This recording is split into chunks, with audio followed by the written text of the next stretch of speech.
इस धरती पर कलयुग कैसे आया।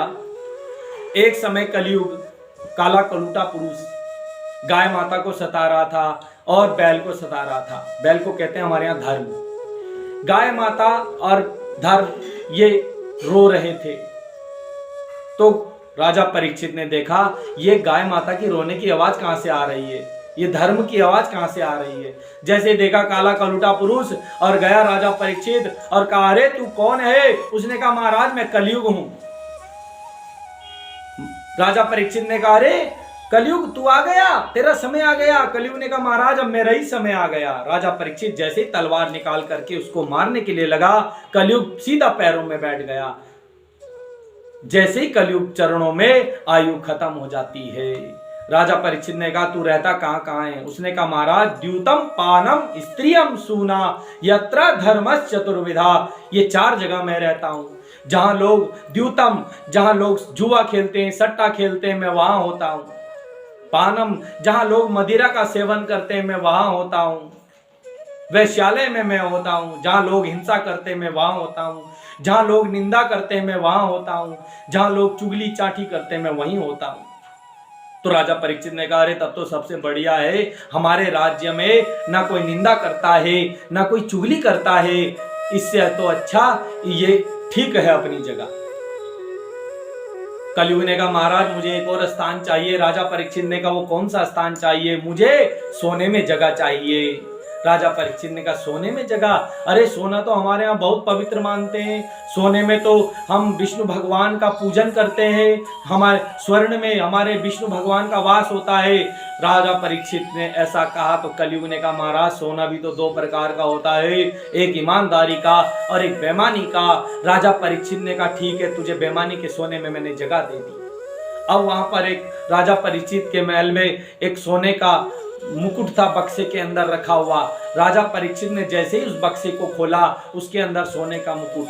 अब ये बताओ ये ईमानदारी का है बेईमानी का है। ये मुकुट बेईमानी का है।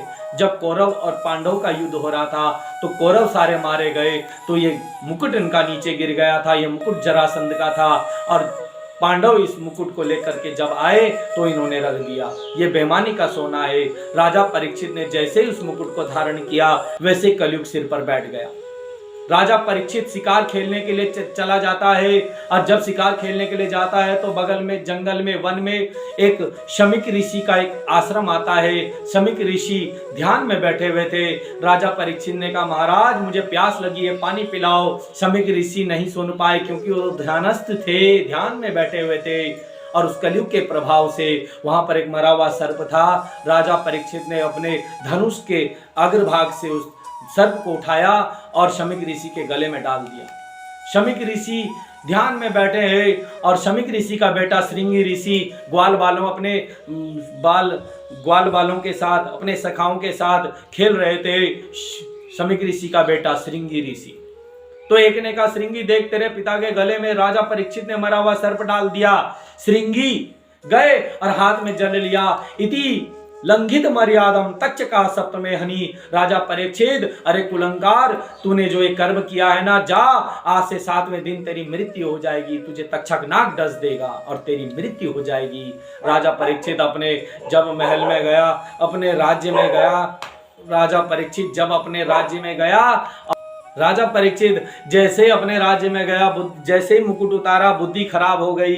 राजा परीक्षित ने कहा इस कलयुग को मैंने क्यों जगह दे दी।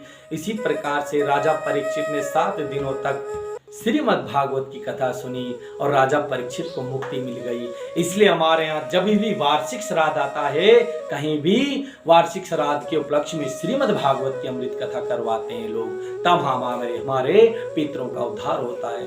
बोले श्रीमद् भागवत महापुराण की जय।